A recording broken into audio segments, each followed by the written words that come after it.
मैं SD मिंदलेश, advocate from Delhi. आज तक मैंने नहीं सुना किसी सीएम ने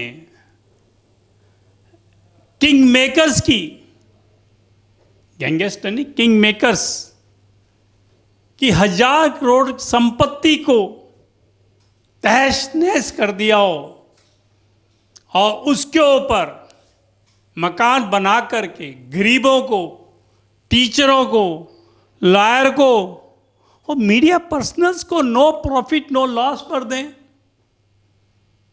मुझे नहीं लगता ऐसा कोई सीएम हमारे देश के अंदर हो।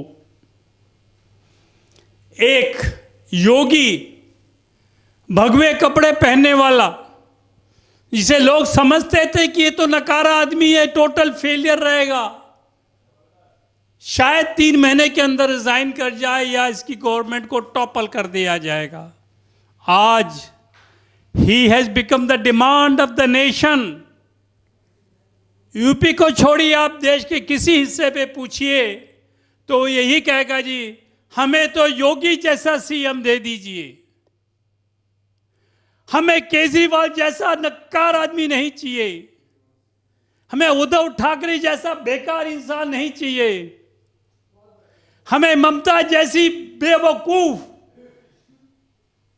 जो सिर्फ एक कम्युनिटी को देखती है, दूसरी उसकी यहां काम ही नहीं करती, ऐसा सीएम हमें नहीं चाहिए। हमें तो योगी चाहिए। हर स्टेट वाला चाहता है, हमें योगी चाहिए। तो मेरा कहने का तात्पर्य मेरे प्यारे दोस्तों ये है कि जिस इंसान के अंदर विल पावर हो और कुछ करने की ललक हो, क्षमता हो, अगर वो चाहे तो दुनिया के अंदर वंडर्स कर सकता है। एक आम नागरिक को इस देश में क्या चाहिए? Peaceful life. मुझे बताओ, ऐसा कौन सा प्रदेश हमारे देश के अंदर है जहां चोरी, डकैती, मारपीट, खून खराबा, रेप, सेक्सुअल असॉल्ट नाम का भय 24 घंटे लोगों के दिमाग पे छाया रहता है? उससे बदतर हाल यूपी का था। इन सपा के गुंडों ने यूपी का सर्वनाश किया हुआ था। ऐसे समय पर एक भगवाधारी छोटे से कद का इंसान आकर के प्रदेश की बागडोर संभाले। लोग कभी एक्सपेक्ट नहीं किया, न कर सकते थे कि ऐसे ऐसे कार्य कर जाएगा कि हर कोई कहेगा योगी योगी योगी योगी। अरे जिनके नाम से सरकारें चलती थी, those who were the king makers, now they are loitering in the jails, the fear to come out of the jails। वो कहते हैं साहब अगर बाहर गए तो पता नहीं हमारा इनकाउंटर हो जाए, कुछ नहीं पता। तो डर के मारे बेचारे, जैसे वो होता है अपने बिल में घुस जाता है, इसी तरह जितने भी आपके गैंगस्टर्स थे जिनको एक समय में किंग मेकर्स कहा करते थे, जहाँ के बड़े बड़े IPS ऑफिसर, IAS ऑफिसर्स, मंत्री और संतरी को तो खैर छोड़िए, आप सीएम जैसे लोग उनके जाके चरणों में मस्तक दियाकर टेका करते थे कि भाई साहब हमें आज सरकार को चलने दो, इसे मत छेड़िए, जो आपकी ख्वाहिश हो हम पूरी करेंगे। आज वो योगी के नाम से इतना भय खाते हैं, इतना भय खाते हैं कि वो सोचते हैं कि शायद पता नहीं कल को मेरा नंबर ना आ जाए एनकाउंटर में। एक योगी की सरकार ऐसी है जिसने इन 4 सालों में लगभग 37,000 मुजरिमों को ये एक्ट लगाकर जेलों में धक्का दिया है और वो जेल में सड़ रहे हैं। क्यों? इसलिए कि योगी को पैसा नहीं चाहिए। योगी का मकसद सिर्फ पब्लिक की सेवा है और कुछ नहीं है। वो चाहता है कि उसके यूपी में राम राज्य रहे, वहां किसी को डर नाम की, भय नाम की चीज नहीं हो, और वो चाहता है कि मेरा प्रदेश भय मुक्त हो, बीमारी मुक्त हो, भूख से मुक्ति मिले और वो शांतमय जीवन जिए।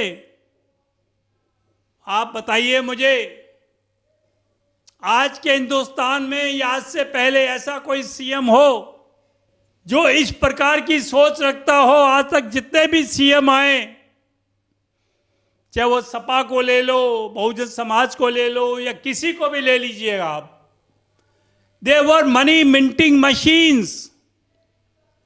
उन्होंने करोड़ों रुपए, अगर मैं कहूं अरबों तो उसमें भी कोई कमी नहीं है, इस पब्लिक का लूटा है और अपने लिए बिल्डिंगें खड़ी करी हैं। फॉरेन बैंक्स के अंदर अपने अकाउंट्स खोल करके वहां पैसा इलीगल जो मनी थी, मनी लॉन्ड्रिंग के अंदर वहां डंप किया है। आप लालू यादव को देख लो ना, एक छोटा सा चपरासी जो एक कमरे में 8 आदमी रहा करते थे, अरबों रुपए का मालिक। सपा जो साइकिल के ऊपर बारदाना बेचा करता था, मुलायम सिंह, आज इतना बड़ा किंगडम उसने खड़ा कर लिया है, सारे रिश्तेदार अरबोपति। और योगी देखिए बेचारा कहता, भैया मैं तो फक्कड़ इंसान हूं, मुझे कुछ नहीं चाहिए, मैं तो प्रजा की, जनता की सेवा करने आया हूं और सेवा करते करते ही चला जाऊंगा। इतने शुद्ध विचारों वाला, इतने महान विचारों वाला सीएम अगर किसी प्रदेश को नसीब होता है तो मैं कहता हूं उस प्रदेश की जनता जो है बहुत खुशकिस्मत है। ये एक ऐसा वो चीफ मिनिस्टर था जिसने 33 गैंगस्टर, जिसमें अतीक अहमद, मुख्तार अंसारी, बबलू श्रीवास्तव, सुंदर भाटी, खान मुबारक जैसे बड़े बड़े नाम हो, जिनसे बड़े बड़े नेता डरते थे, आईएएस आईपीएस डरते थे, उनकी 1000 करोड़ रुपए की संपत्ति को अक्वायर किया, सीज किया और रेज करके जमीनों दोज कर दी। ऐसे गट्स वाला आपने कोई सीएम आज तक नहीं देखा होगा। क्यों? क्योंकि वो पाक साफ है, उसके मन में खोट नहीं है, उसने कोई हेराफेरी नहीं करे, कोई स्कैंडल नहीं करे। जो आदमी स्कैंडल करता है, जो हेराफेरी करता है, उसके मन में चोर होता है, वो ऐसा बोल्ड स्टेप कभी जिंदगी में नहीं ले सकता। वो जी हुजूरी करता है, सबको साथ लेके चलने की कोशिश करता है, कहीं कोई मेरी पोल पट्टी ना खोल दे। पर एक ऐसा सीएम योगी जो किसी से भी अड़ जाता है, क्यों? उसको पता है मैंने कोई गलत काम नहीं किया, जब तक सीएम हूं जनता की सेवा करूंगा, जब जनता नहीं चाहेगी चुपचाप जाके अपना धाम में जाकर बैठ करके भगवान के गुण गाऊंगा। कि किस्मत बहुत अच्छी है कि ऐसा आदमी आप पे रूल कर रहा है, जहां घर से बाहर निकलने में लोग डरते थे और आज आप बेधड़क होकर किसी भी थाने में जाइए, आपकी एफआईआर तुरंत रजिस्टर होगी। कितना डिफरेंस है। कहां योगी राज, कहां सपा का राज, कहां मायावती का राज, आप खुद ही देख लीजिएगा।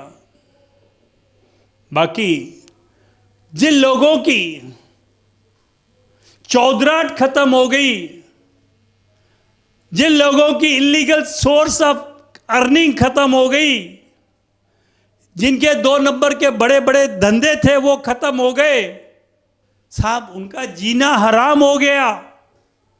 ऐसे लोगों ने अपोजिशन पार्टी के साथ मिलकर, लेफ्टिस्ट के साथ मिलकर के कि साहब योगी हटाओ, यूपी बचाओ। योगी की, मोदी की नहीं बनती। मोदी जी दूसरा चीफ मिनिस्टर ला रहे हैं और वह योगी जो कहते हैं मोदी जी आपको नफरत करते हैं, आपसे बड़े नाराज हैं।